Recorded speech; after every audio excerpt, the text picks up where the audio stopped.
Hey yo, this is Dash, and today I'm going to be talking to you about 5 different Canik models, and these 4 Canik models are all older generation pistols that do not have the ambi slide release and or the extended slide release.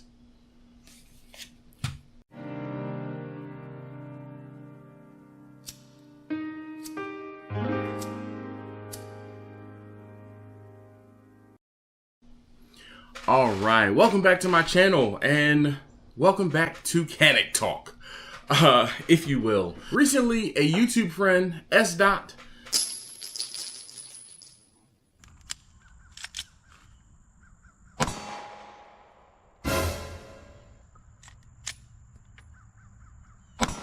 Hey, what's up everybody, it's S. Dot. He actually brought up and made mention about how he liked to carry, or was going to go back to carrying, his Glock 19 or original Glock 19 with iron sights. So if you have or are not aware, I'm going to show you guys that all of these pistols are free and clear. All of them are free and clear, and we have just irons. So because he pulled out his first Glock 19, this is my first Canik. This is the one that started them all. And this Canik, I purchased this Canik because of the fact that it was two-tone. At the time, when I was originally buying guns, I really had a thing for two-tone firearms. And this being tungsten, it wasn't chrome and black or silver and black. It was tungsten, which is dark enough, deep enough, but it still gave me that two-tone look. And this is the one. This one was purchased way back in 2019. So this is a 2019 model. This is a TP9 SFX, and I probably have less than 1,000 rounds through this thing. It shoots so very well and true, and it came with a fiber optic front sight and a blacked out rear. These are Warren. Yeah, Warren. I'm not sure if it's, yeah, it was Warren. And these metal sights, rear sights, are beefy. The front sight, again, is a fiber optic sight. You can hopefully see in the light that is fiber optic red. It came with a red sight as well as a green sight in the box, in the packaging, and they gave you a little bit of like extra in case you needed to change it. This particular firearm did come optic ready, and that was one of the things that drew me to it, even though I didn't quite know what optics were or how they worked at the time. Now I do. But with the majority of the newer Caniks and almost any Canik after this point or these point in firearms, they all come with the extended slide release. So this extended slide release is similar to what you will find on a Walther. And if you are not aware or do not know, Canik is a Walther clone, but less expensive. So this slide release, he said it gives him OCD about having the extended lever, but this lever makes it so much easier for you to be able to drop the slide if you need to. And here's the best part: if you are left-handed, you don't have to do any sort of modification or switch hands or use your index finger to drop the slide, because this lever is on both sides of the firearm, making it ambidextrous, as well as the fact that you can switch the mag release from the left side of the pistol, which you would use with your right thumb to drop the mag. You can switch it, I won't say effortlessly, it is a little difficult, to the right side of the pistol, which means that you would be able to use it with your left hand, and making, again, this pistol ambidextrous, fully ambidextrous with the slide release. There, I can do it with my left thumb. This lever is great for, it gives you additional leverage to be able to drop the slide much easier. Now, with that being said, there is I'm gonna say a caveat, is how you build your grip. And if your grip is similar to how mine is, where I'm pretty aggressively on the side of the pistol, I've kind of had to make sure that I drop my thumbs down just, getting messages like crazy, drop my thumbs down just a little bit so that my thumbs aren't riding the slide, so that when the slide moves back, I don't inadvertently press the slide release or drop the release as the firearm is in motion when I get to the last round. But if I do get to the last round and I press it down or hold it and it doesn't lock back, it's not the end of the world. The meat and the potatoes of this video, and this is more or less for SDOT, just to let you know what or some options that do not have the extended slide release. This, of course, is my original Canik. This is the TP9 SFX. This pistol was similar or direct competition more or less to the Glock 34. It does have the slide release is a bit more tactile. It's raised up and it's kind of hard to see, but it has a bigger feel. Like there's additional purchase on this slide release for you to be able to close it. This is I believe it's a 5 1/4 inch barrel, full size grip. And this one comes with a 10+10 magazine, or yeah, 10+10, because it's actually 10+8 and it's a +2 base plate. That's what came factory. This is the TP9 SF. The SF stands for Special Forces. This typically, or for the newer pistols, means that it is actually a compact pistol. This is the TP9 SF Elite. The Elite meaning that it has the extended slide release. All of the Elite models now have the extended slide release.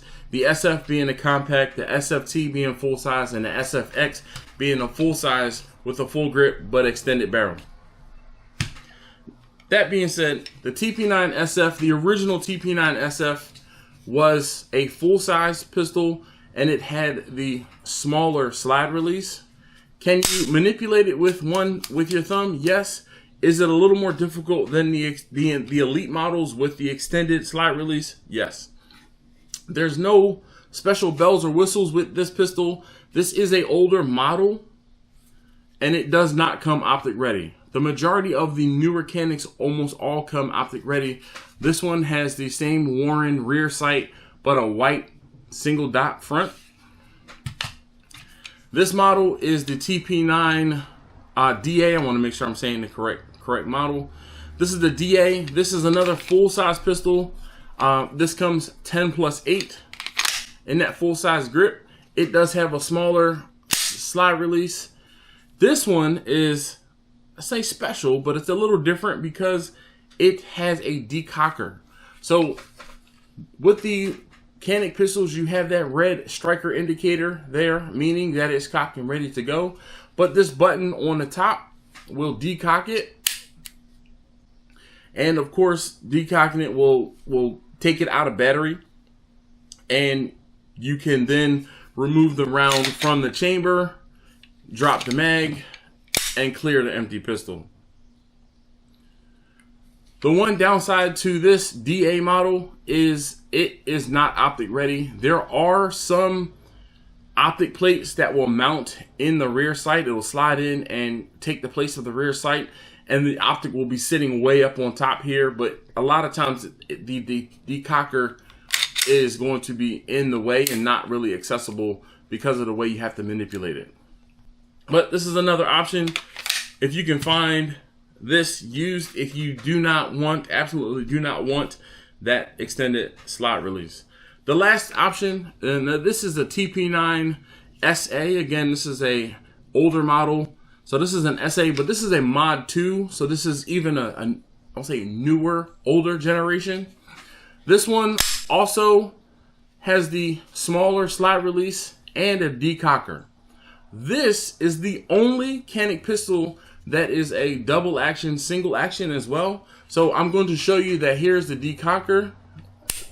So we've taken or decocked it, and the striker indicator is not showing that it is ready. But again, I'm going to make sure that this is empty and decock it once again. But this is the only pistol that will allow you to pick it up from a ready position and just, whoa. You sure about that? You sure about that? Sorry. I apologize. The DA is the double action pistol. The SA is the single action. I had that backwards. I apologize.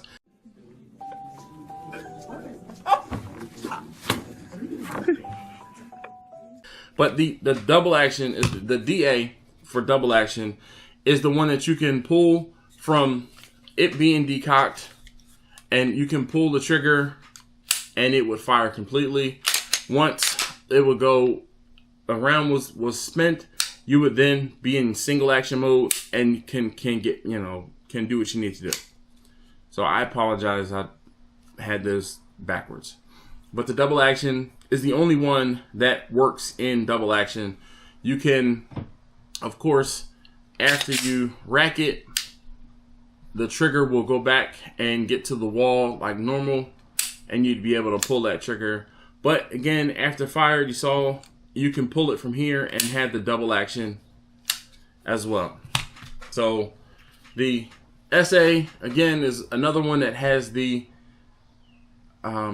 smaller slide release and decocker, if that's something you're interested in. But these 4 models are the, I won't say only models, are the models that I have that have the smaller slide release. And they should be, you can probably get these models, or should be able to find these models, let's say readily. But if someone comes up off of them, or you find them used, they're dependable pistols. They're not problematic. And these 4 are all full-size pistols, which is, I won't say older tech, but these are all about the same size as a Glock 17, with the exception of the SFX, and it would be more akin or more likened to a Glock 34. Hopefully, S-Dot, this answered your question that you didn't even ask. But to kind of go on and tell you about some of the models that don't have the extended slide release. All right. Hopefully that was helpful.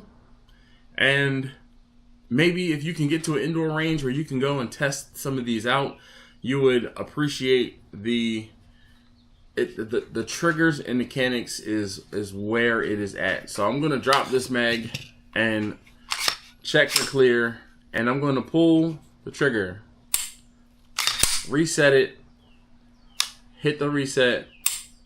That crisp trigger pull is what got me with this my original TP9.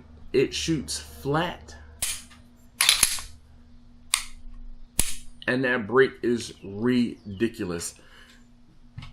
Almost all of my Canik pistols have that same very crisp, very defined wall, break, and reset. That is the thing that got me hooked on Caniks, is the trigger.